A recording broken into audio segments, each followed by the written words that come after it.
Hello friends, so here I am with the first lecture, which is interior of the earth. This is a very important topic in your syllabus, and it gives you an idea about what is inside the earth, because the interior of the earth affects our life in many ways, and therefore you should know what is inside the earth. So this is how the earth looks like from the outside. In the first figure you can see that this is the spherical shape of the earth. Our earth is not a complete sphere, but it's almost spherical in shape. And here I have taken two fruits which you can compare with the earth's shape.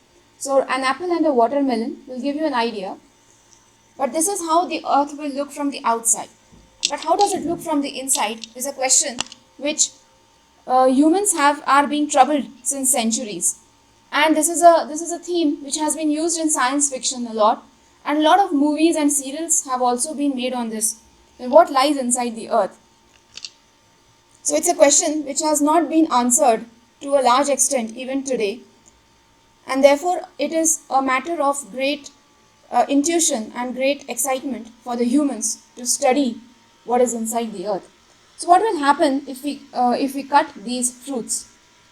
So this is how an apple will look, and this is how a watermelon will look. So you see that there are some layers inside the apple, and there are some layers inside the watermelon too. So this is similarly how the earth looks like from the inside. Of course, you cannot cut it, but we have some indirect evidences and some direct evidences through which we know that the earth inside is composed of some layers. So what are those? And we will study about them, what are their characteristics, what exactly happens, what lies inside them in this lecture. So how deep is the earth and what lies inside the earth below? So as you know that this has been a very popular theme in science fiction, traveling to the earth's center. And the man has very seriously tried to find out what is inside the earth. So how deep can you go? You can see a picture here which shows a hole in the watermelon. So the man thought that can we put a hole on the earth's surface and reach the other side of the earth?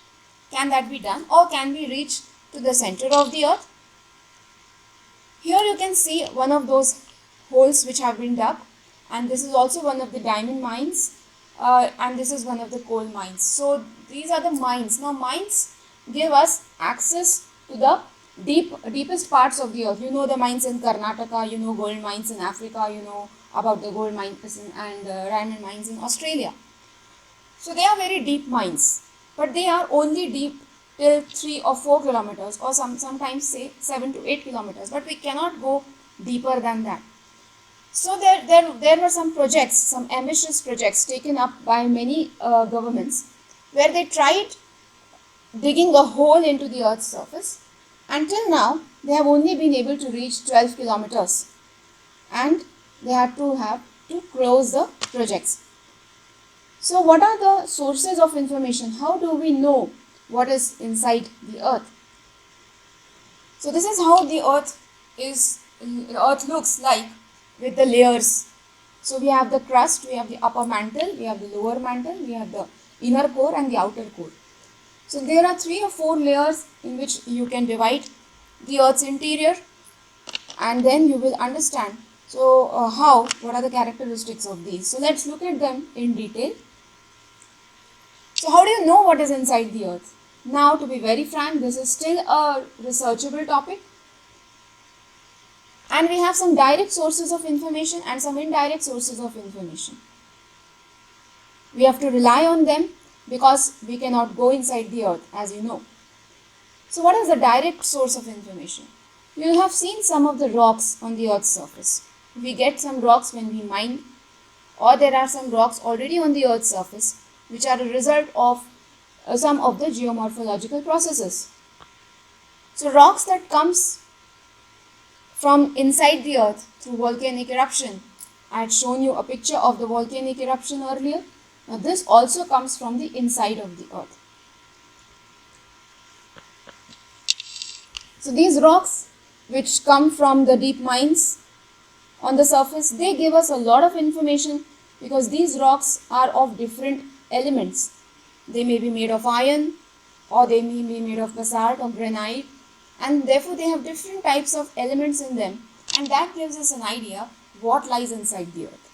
So they are a source, a direct source of information for us for knowing what lies inside the earth.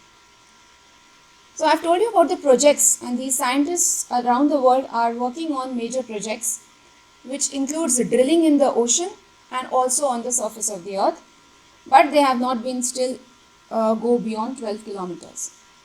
So these drilling projects, though they have been quite unsuccessful, but they provide large volume of information to us because of the materials that they collect at different depths.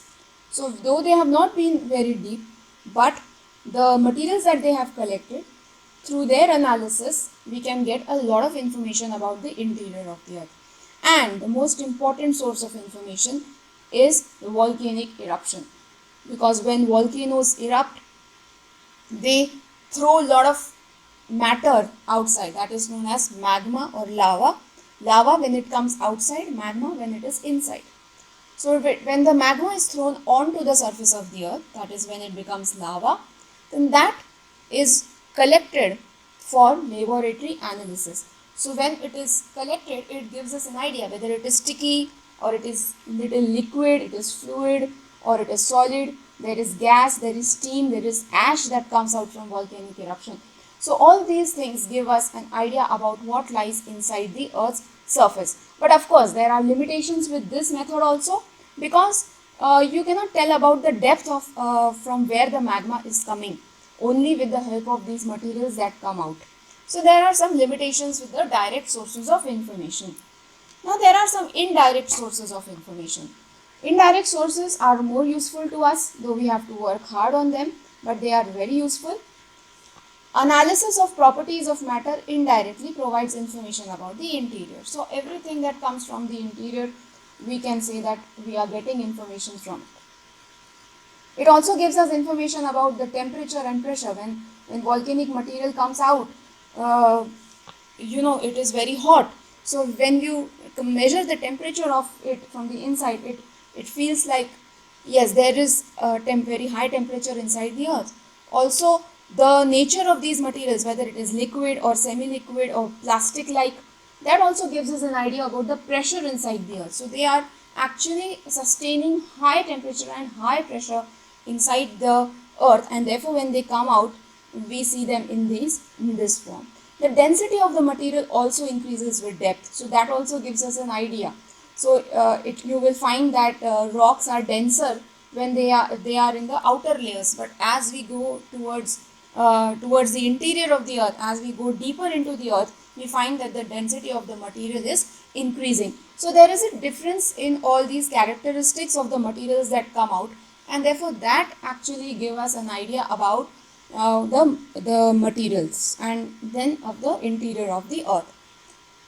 Another source of information are the meteors. Now meteors, you will say that they don't come from the interior of the earth. Yes, they come from the space, they come from the outer atmosphere, but then with studies it has been established that many meteors are of the same material that the earth is made up of.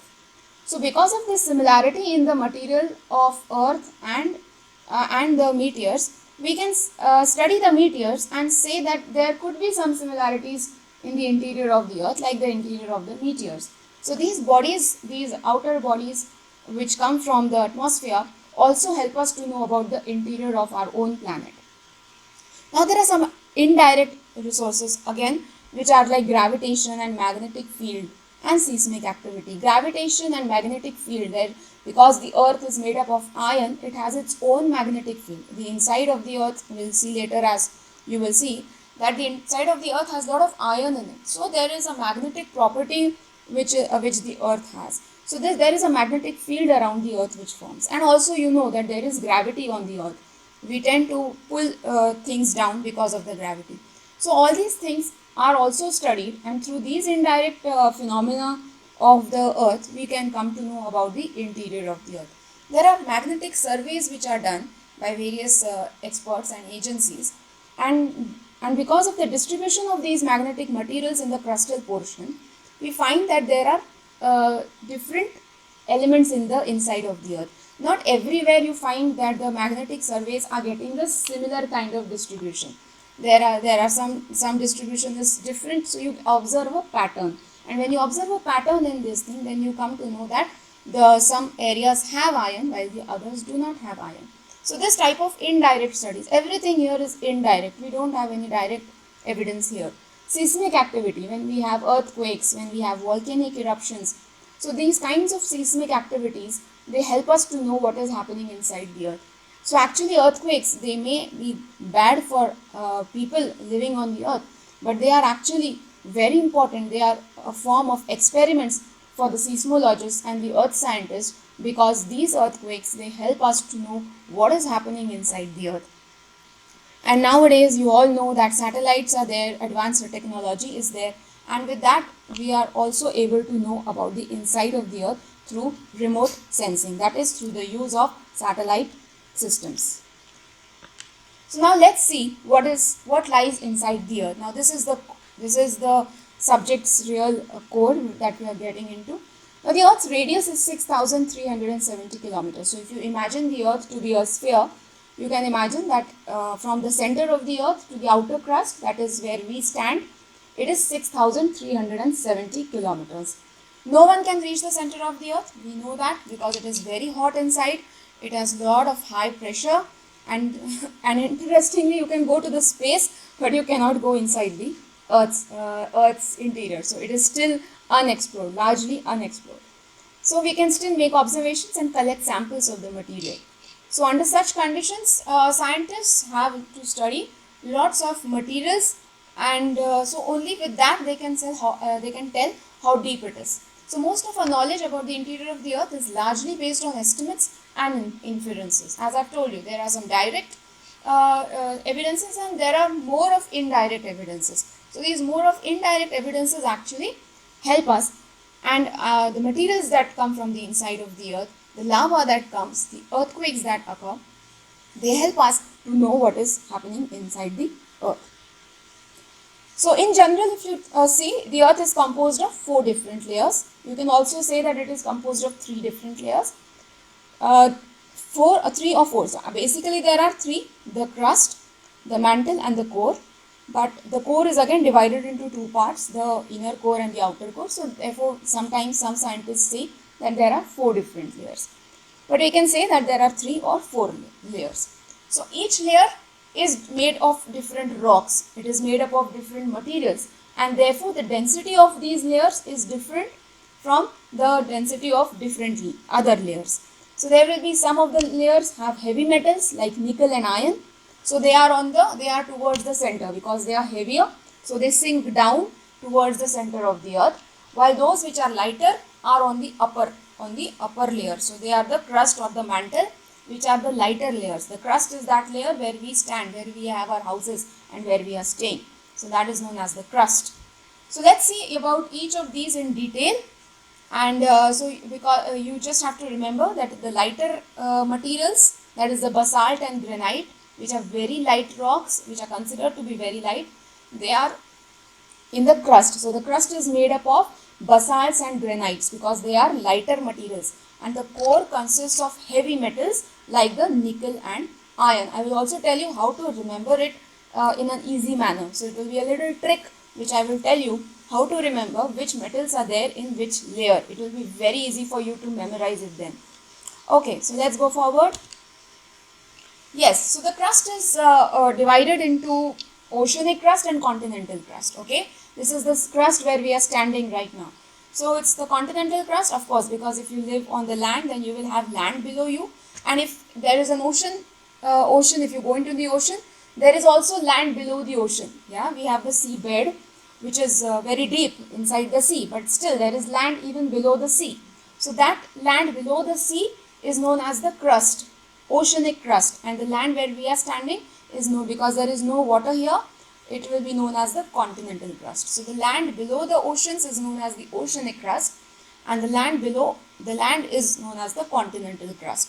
So it's a crust basically, and a crust is the lightest layer. It is the outermost layer of the earth's surface, of the earth's interior, which is onto the surface. And so you can see here that the oceanic crust is thinner. and the continental crust is thicker. It is thicker than the oceanic crust. Oceanic crust is very thin, and of course this thickness or this thinness is different in different parts. It is not uniform. I would like to tell you here that no layer in the interior of the earth is uniform. I cannot say that it is only this kilometers and this kilometers. Okay? It is different in different parts of the earth because of different temperature and pressure conditions, and also density of the materials or the materials that it is made up of. So no layer is uniform as such. It has its own differences. We will come to that a little later. So let's see here oceanic crust and continental crust. So crust is again divided into continental crust and oceanic crust. Outer covering of the crust is of sedimentary material, and below it lies the crystalline, igneous and metamorphic rocks which are acidic in nature. Okay, and the lower layer of the crust consists of basaltic and ultra basic rocks. And what are the major rocks that you will find here? They are the sodium, potassium, aluminium, silicate rocks like the granite. So please remember, the continental crust is made up of lighter rocks like the granite, which is formed of which it is known as the felsic, which is formed from sodium, potassium, aluminium and silicate rocks.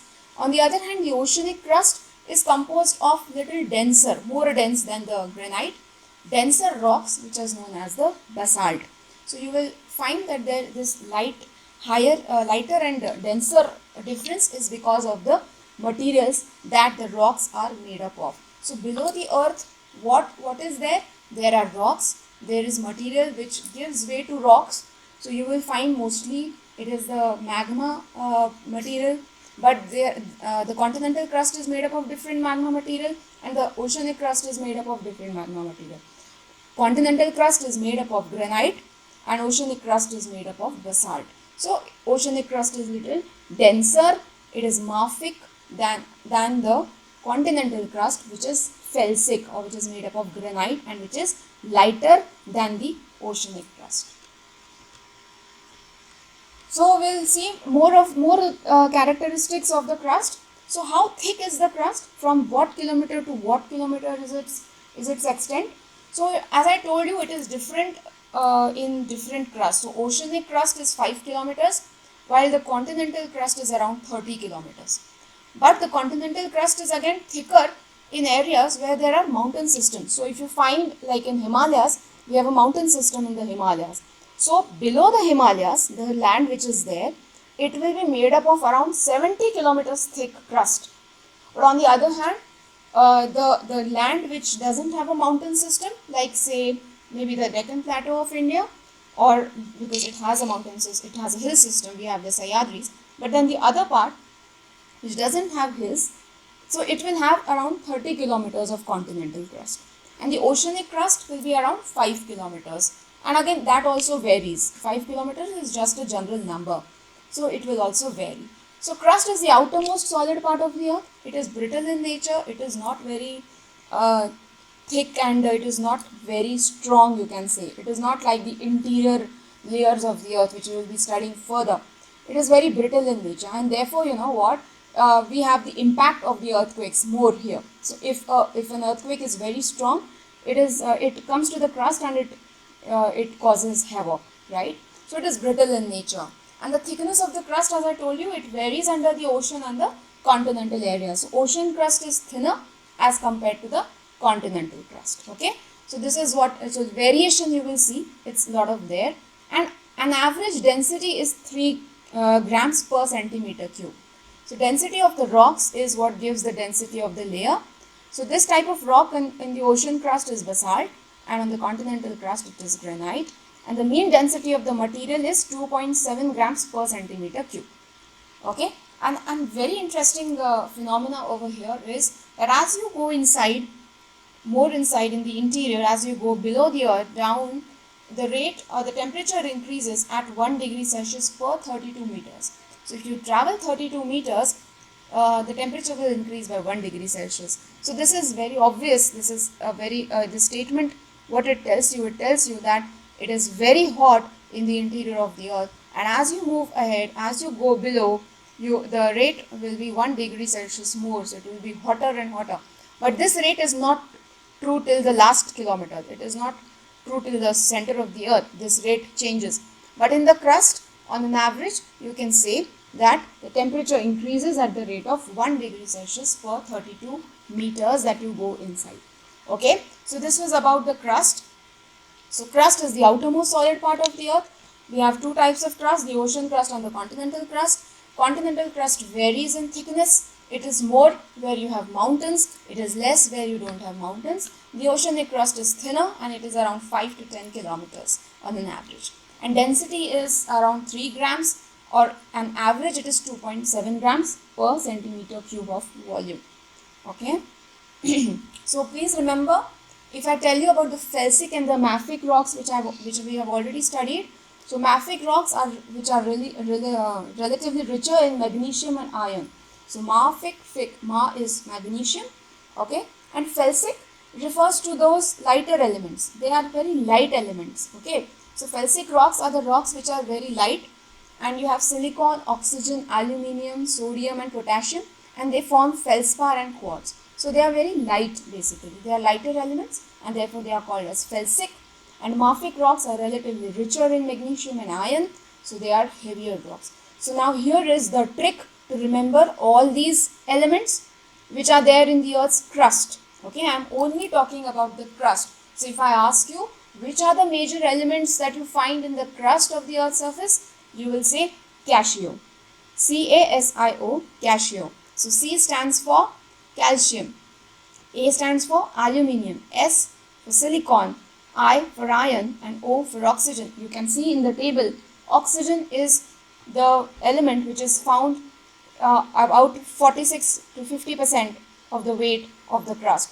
So you will find the rocks that are rich in oxygen. They form elements, they react with elements, and they are rich in oxides. So rocks which are rich in oxides. So you have oxygen which is most available in the crust layer of the interior of the earth. So you can remember it by casio. So C-A-S-I-O, casio. So crust, 5 elements which are major elements are the casio elements.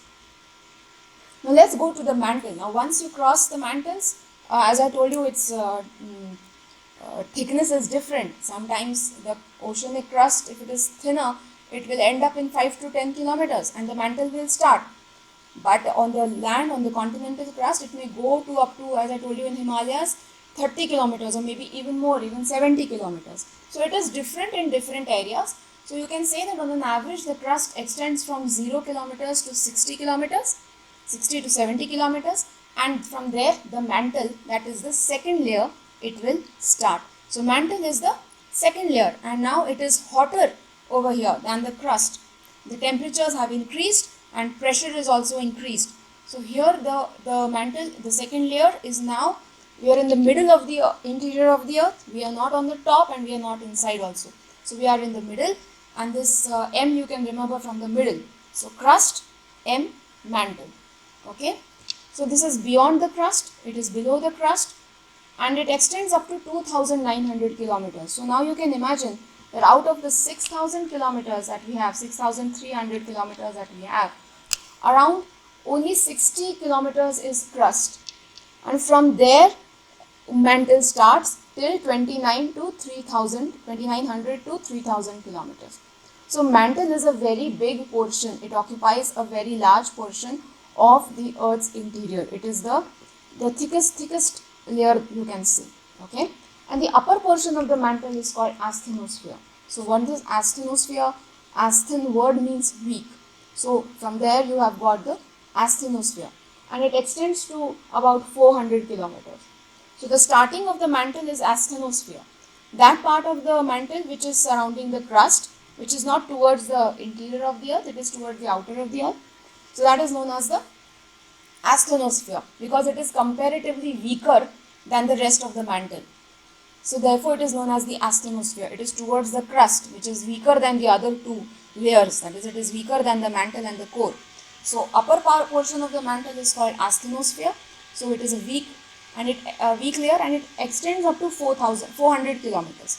But this is very important to note that it is the source of the magma. So most of the magma that that erupts during volcanic eruptions, it comes from this surface.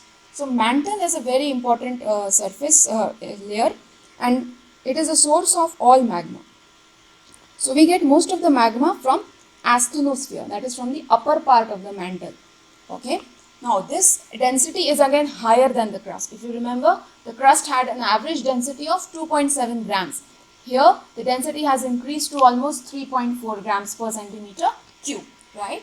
So now this is what I'm telling you. The density will increase even more in the interior. Okay, so density increases as we go inside the earth. So this is a very important statement. The density increases as we go inside the earth. Okay. Now, the upper part of the mantle is known as the asthenosphere, and the crust and this uppermost part of the mantle together they are known as the lithosphere. When we are studying about the various spheres, okay, like the biosphere, the lithosphere, the atmosphere and the hydrosphere. So when we talk about the lithosphere, the land part of the earth, of the biosphere, then that is the lithosphere. So lithosphere is made up of the crust and only the upper part of the mantle. So that is considered to be as lithosphere. So in geography, this is the definition of lithosphere. Okay, that it consists of the land and the crust and the uppermost part of the mantle. Okay, this thickness, its thickness ranges from 10 to 200 kilometers, and the lower mantle extends beyond the asthenosphere and it is in solid state. Now beyond this 400 kilometers, that is the mantle, okay, that is the upper mantle, it extends up to 200 to 400 kilometers. It is not a very thick layer. But beyond that, till 2900 kilometers is the lower mantle, and the evidences that tell us more about it, that indirect evidences that we are getting about it, the material that comes out, the studies that have been conducted, they tell that this layer, that is the lower mantle, is in solid state. Okay, so this is not liquid state, it is in a solid state. Okay. So what is this mantle composed of? What type of rocks will you find here? So here you will find silicate rocks. They are rich in iron and magnesium. Okay, and relative to the overlying crust. So crust has more of granite. It has less of iron rocks, but this mantle has more of iron and magnesium rocks. Okay, so they are more mafic than felsic. In the continental crust and the crust in oceanic crust, you will find more of felsic, but here you will find more of mafic. So now what are the constituent elements that the mantle is made up of? Oxygen, silicon and magnesium. So you can remember it as SOM, S-O-M, SOM. S is silicon, O is oxygen and M is magnesium. So these are the important elements, and you will find rocks that are rich in these elements. Okay, so this was all about the mantle. So till now we have studied crust, two types of crust, continental crust and oceanic crust. Crust extends up to, on an average, 0 to 60 kilometers. From there starts the mantle. Okay, so mantle is what? Up to 2900 kilometers. But again we have lower mantle and upper mantle. Upper mantle is comparatively a weaker layer.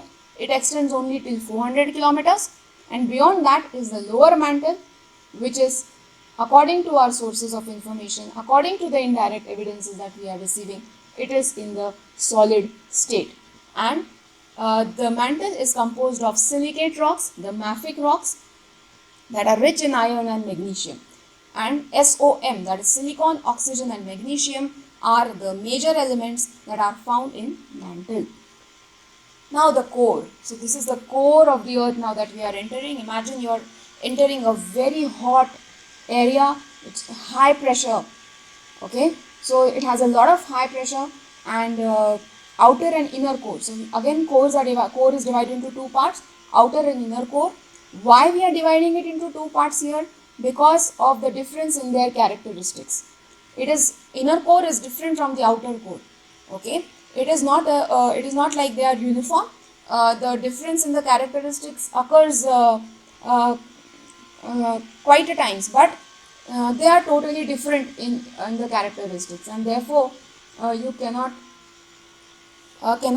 say that they are one layer. Okay, So as indicated earlier, the earthquake wave velocities helped in understanding the existence of the core of the earth.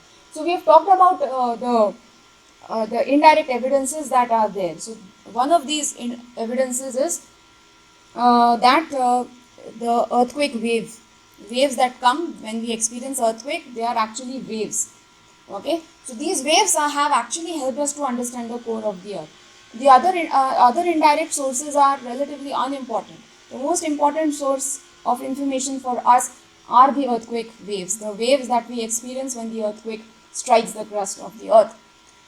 The core mantle boundary is at 2900 kilometers. You know that the mantle extends till 2009 kilometers. So beyond the 2900 kilometer starts core, and it extends till almost 6300 kilometers. Okay.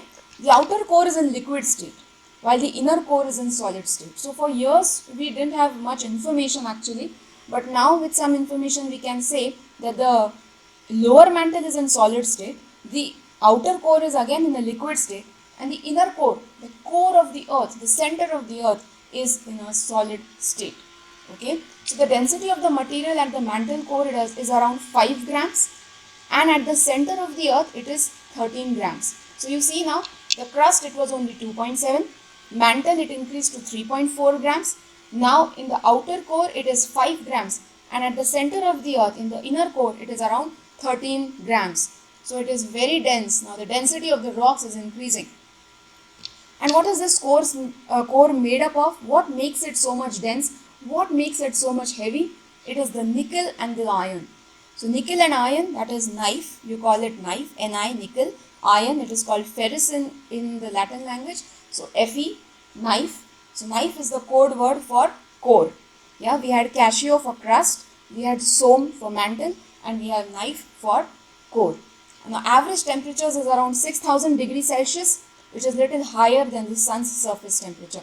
So you can imagine how hot it will be inside the earth, full of heat and high pressure and dense rocks, and it is in the solid state, and the temperature is 6000 degrees Celsius, which is little more than what the temperature is at the sun's surface. So you can only imagine. Okay, now there is something called the discontinuities. Now what is discontinuity? As I told you, these layers are not uniform. You cannot claim that these layers are only this kilometers thick, and therefore there are discontinuities. Everything is not very crystal clear. They don't have clear cut markings that okay, now this is where the core starts and this is where the mantle ends. No. So there are some discontinuities in between. So it's somewhere there are these layers where you cannot actually identify whether this part is mantle or whether this part is core, or whether this part is from the crust or is this part from the mantle. So there is some confusing layers in between, and the scientists have named these layers as discontinuities, because there is a discontinuation of the characteristics of the layers from the previous layer and the next layer. So therefore these areas are known as the discontinuities, and these have very different type of characteristics.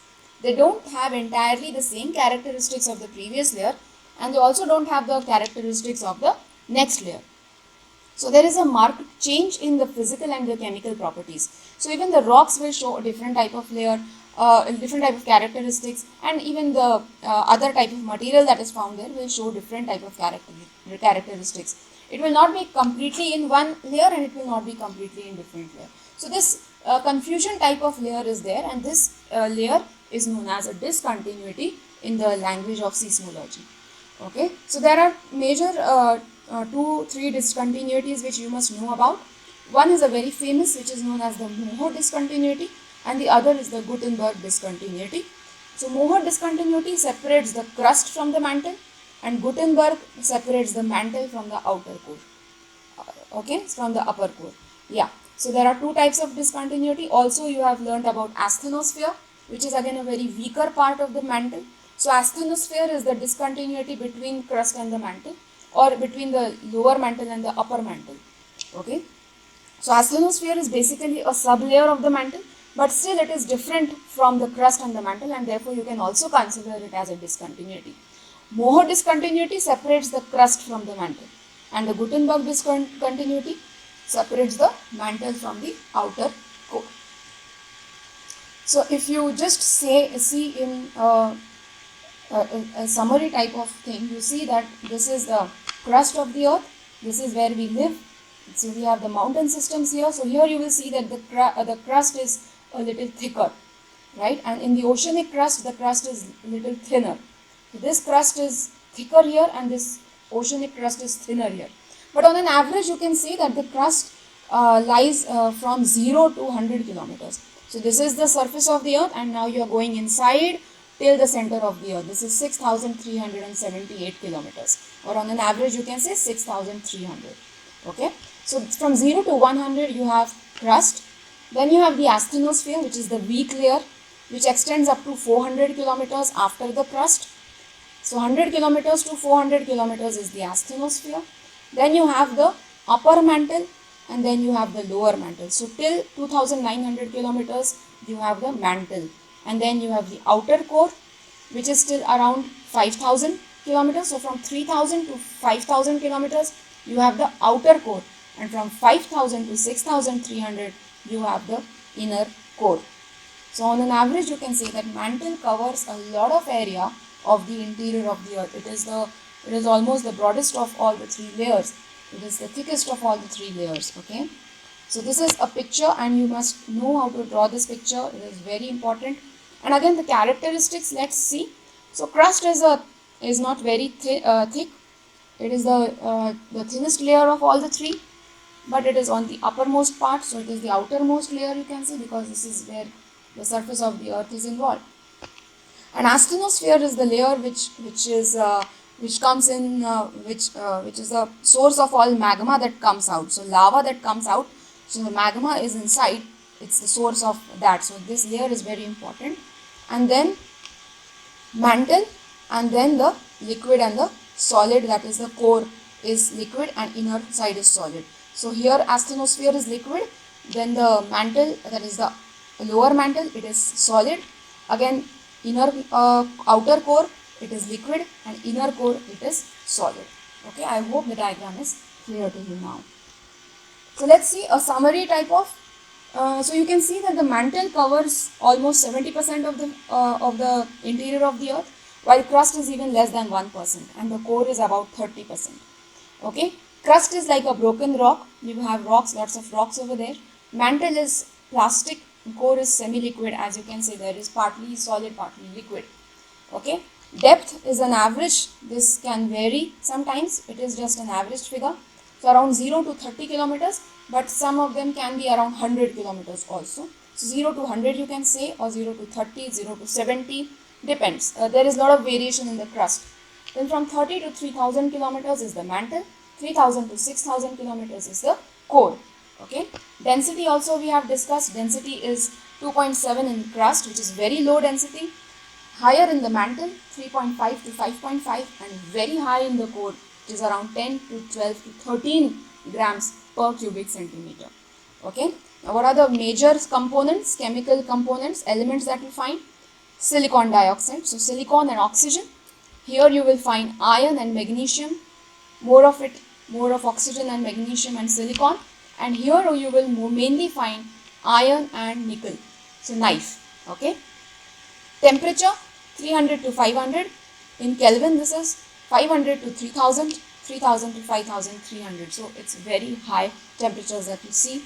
And pressure again is very high. So you can see here in the core, temperatures are also high, and pressures are around to the power of 10 to the power 6 and 10 to the power 7. So atmosphere is the unit in which we are measuring the pressure. So this is very, very, very high pressure.